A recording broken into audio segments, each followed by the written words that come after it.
boxing voice.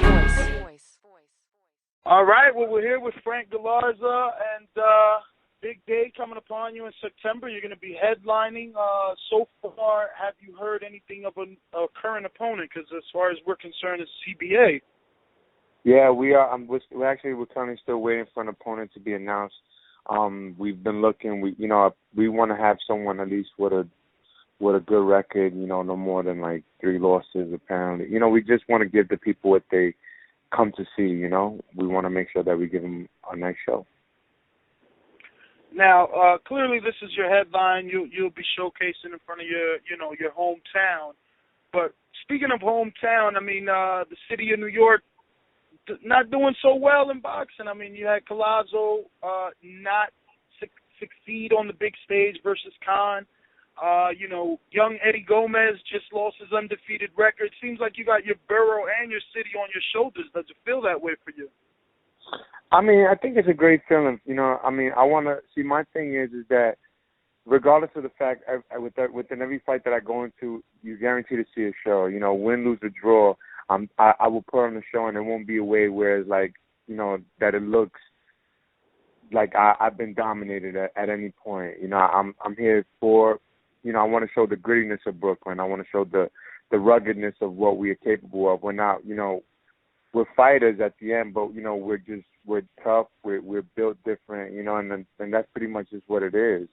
So, I mean, with having Brooklyn on my back, if I'm going to represent Brooklyn, I want to represent it to the fullest, not just as far as just winning. I want to put on a show, man.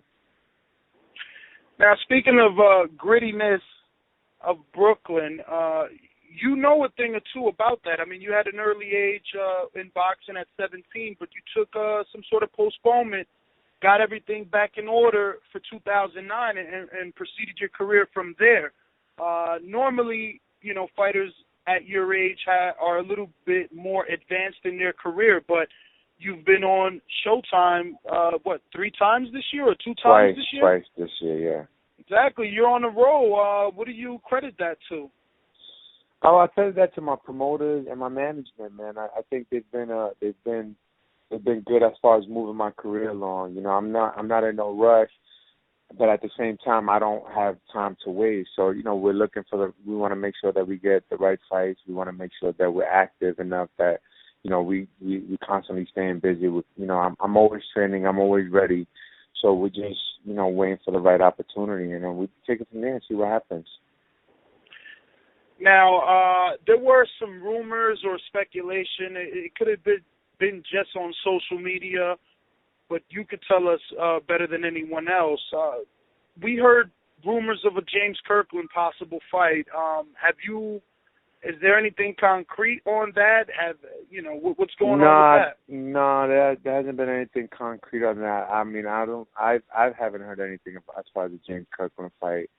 But like I said, we stay busy, man. We're active. We just kind of like, I'm always in the gym. I'm always training. So, at any point, if it comes along and if it makes sense, then yeah, I'll definitely jump on it. At the end of the day, he's a fighter, I'm a fighter, and I want to prove what I'm capable of.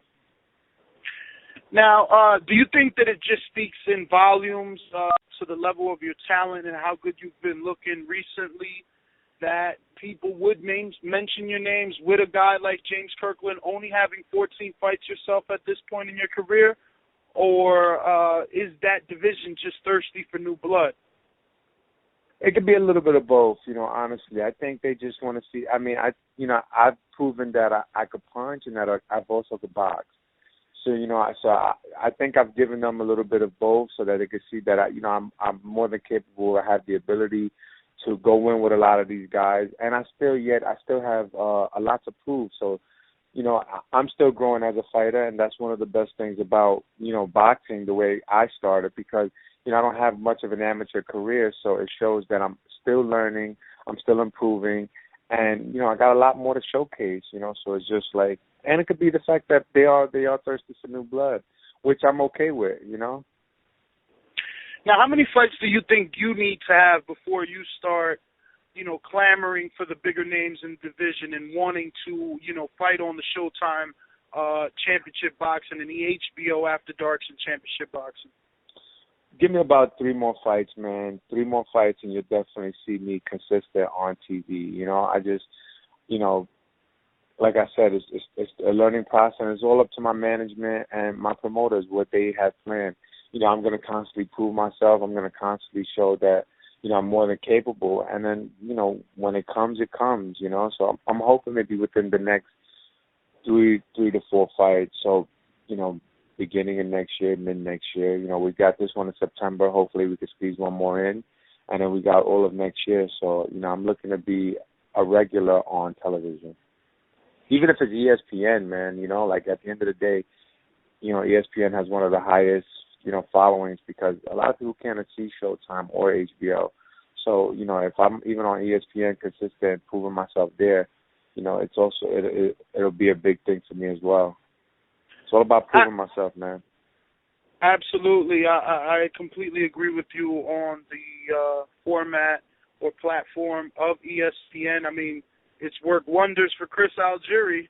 He got the Ruslan fight. Now he's fighting Pacquiao. And, you know, Emmanuel Taylor's rumored to get the Broner fight. So guys are, you know, definitely seeing a turnaround from fighting on ESPN. But the same could be said about Showtime. I mean, Showtime just had Rod Salka on ShowBox, and now he's fighting Danny Garcia.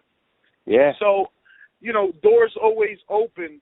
But normally on ESPN and HBO, they tend to showcase their fighters a little bit more. And when I use the word showcase, I don't mean in the ring, but they give backstory on the fighters that they're, you know, televising. And you have an interesting story. I mean, clearly coming from, you know, one of the 5 boroughs on the East Coast here that is significantly known, and, of course, facing some of the tragedy that you faced in your life. Do you take that into the ring with you to add fuel to the fire, or is this just something? No, I do. I actually do. I take all of it into the ring with me because you know what? At the end of the day, it's what built me. It made me, you know, made me the person that I am, and it gives me my hunger and my desire, you know, to not fail. You know, my goal is to be successful in boxing. You know, show that I have the heart. And show that I'm more than just capable of just, you know, being one-dimensional as far, you know, that I'm creative, that I'm able to do this, you know, I'm able to do whatever it is come my way. I adjust to any fighter, you know, the same way I was able to adjust to life. So it shows that capability, and I think, you know, people should be worried, you know, because, you know, I'm going into the ring like, what's the worst that could happen? I get knocked out, I lose. That, you know, it's not, for me, it's not a big deal, you know, like, it is what it is. So, you know, I pretty much plan on giving whoever I go into that ring, you know, go in that ring with, I plan on giving them a fight. Now, how much of a role has your father played in you becoming a fighter? Because from what I'm told, he was a pretty good fighter himself in his day. To be honest with you, I was never able to see him fight. You know, I've only read like articles. I've never actually had video. No one has video. No one has any kind of tape of him fighting. But I've heard he was a great fighter, you know, in his time. But you know, for me, I just love the sport. Honestly, when I first got into boxing, you know, my first time in the ring, I just immediately fell in love. So I think it was just in my blood. It was genetics, man. It was something that was meant to happen. You know, I played baseball. It wasn't going for me. And my father also played baseball, and I heard he was good at it as well. You know, but I didn't take on that role because I didn't feel like it was for me. I felt like the boxing was more for me. And the minute I stepped in the ring, it was just something that I knew that's where I belong. I felt like I was at home. Now, my final question before I let you go, being as though that we spoke a little bit on the production side of all these networks, like I said, they usually take an angle in, you know, showcasing their fighters and their talent. They did that with Laura, letting you know how disciplined these Cuban kids, the regiment that they're put through in Cuba. They did that with Canelo, clearly, with Floyd. All these fighters get their day in the limelight. Have you been given that opportunity when you get on the level of a Showtime Championship Boxing and HBO Championship Boxing? Which sort of angle would you allow them to take for Frank Galarza in terms of introducing you to the world on a grander stage? As far as, you know, I would like I would like them to know, where I've been, what I've seen and where I'm at now. Once I get there, I want to be like somewhat of a beacon of hope for people out there, mostly the youth, to see that, they're not their community, they're not their past, they're not, what, people have them set out to be. I want them to just look at me and be like, you can do whatever it is that you want to do, regardless of the fact, regardless of your surroundings, regardless of how you're raised. Although it's hard, some people are a lot stronger than others, but I want to give everyone the opportunity and let them know that, listen, I was able to take it to this level, so can you, whatever it is you want to do, whatever your talent may be, go all the way with it. Don't hold back. And I think that's what I want, like whether it be HBO, Showtime, whoever, I want the people to see that side, not, I don't want them to look at my past, like, oh my God, I'm not looking for a pity story. I'm looking for, like I said, I want to be that story of hope, that inspiration that motivates people and gives them a reason for living. Oh, well said. I know I said that was my last question, but I just wanted to ask, are you still training with Delvin Rodriguez's trainer? No, I'm not. I'm actually training with Louis' trainer, Nirmal Laurit. Okay. Yeah, because I know that, Delvin has had a sort of a split with the managerial company that you're I still work with with. AJ. Yeah, I still work with AJ, man. He's one of the best out there right now, as far as managerial-wise. I mean, he, believe it or not, people look at him as he's young also in the game. He's new, he's fresh in the business. But, he knows business, man. And at the end of the day, I think that's the guy that you want to be with. And he's loyal to what he does. He's not looking to screw anyone or take advantage of any fighters or any kind of thing. He's legit, man. Well, you said it after three or so fights, if that were to come true, who would be, the guy that you wanted after that third fight when you're ready to make, that step up in level of competition?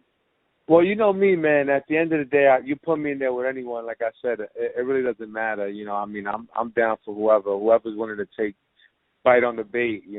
We'll put the fishing line out there. But when the time comes, we'll start calling some names out. And then we'll see where we'll take it from there. You got a lot of these young prospects who are hungry as well, and I don't mind going in the ring with them. You got these Charlo brothers, you got all these other guys where showing themselves, and so at the end of the day, I really don't mind going in there with any of these guys. Yeah, I have a lot to prove. Well, so far you're doing a good job of proving that you belong. Your performances have been exciting and definitely fan-pleasing. We're going to continue to follow your career. We wish you the best, and on September 20th, we'll be in the building in Queens seeing just how much of a local following you have. Thank you, man. Thank you so much. I appreciate it. All right, well, thank you, and we'll talk soon. Yes. Take it easy. Right.